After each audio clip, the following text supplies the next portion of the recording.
My name is Stephanie Ware. I'm the Director of Events and Membership. So in the 1980s, we had a community member named Walter Gibbs. He thought, we should get a caboose, we should have it on our property. And so he worked with Eleanor Polly, who at the time was the Executive Director for the Chamber of Commerce.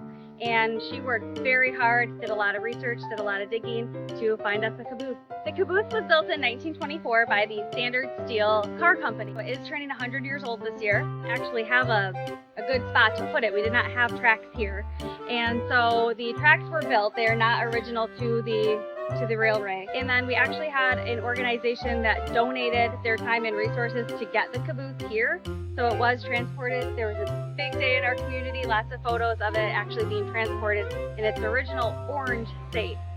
A lot of the challenges were finding what it looked like in the 1940s and basing it off of other cabooses in Michigan. It's around 1990 that Pete Dam, who was a huge member in our community, really loved the history and wanted to actually honor his father, who was a brakeman for the Pier Marquette.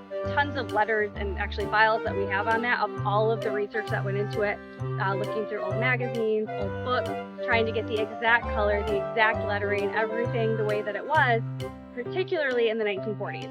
It was in 2009 that Helen Fink, actually, another great member of our community, got some other community members involved, and they said, it's sitting here, it's sitting in storage. It was storage for about 20 years, and they said, we need to do something with it. We should be making this a museum. We are having a 100th birthday party for it this year. Nice.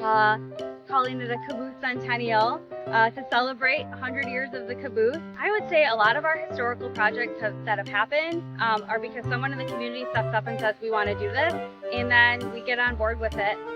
No pun intended. This is kind of a historical district because our depot itself turns 100 in 2026. Then we got the caboose, which is 100 now, and then shortly after that, in the early 2000s, the Mine Hardy building, which is an old apothecary, that got moved down here as well, and that was because of community initiatives. People wanted that history preserved. There's a very fun fact about the caboose that in 1987, when we were purchasing the caboose, which we only paid $1,000 for, by the way, from the Muskegon Railroad Historical Society, there was a typo in the letter that we received. So it was called the 990702 caboose. And so Eleanor Polly, our director, ran with that because that's what she was given. And so in the press release and in everything that was launched, they called it the old 99. But then a correction was sent that it is the 90702. And Old 99 stuck because it was fun to say, and so sometimes people will say, Chamber, why'd you guys change it when you painted it? We did it. 99 was a typo, but it was a fun typo, and people liked it.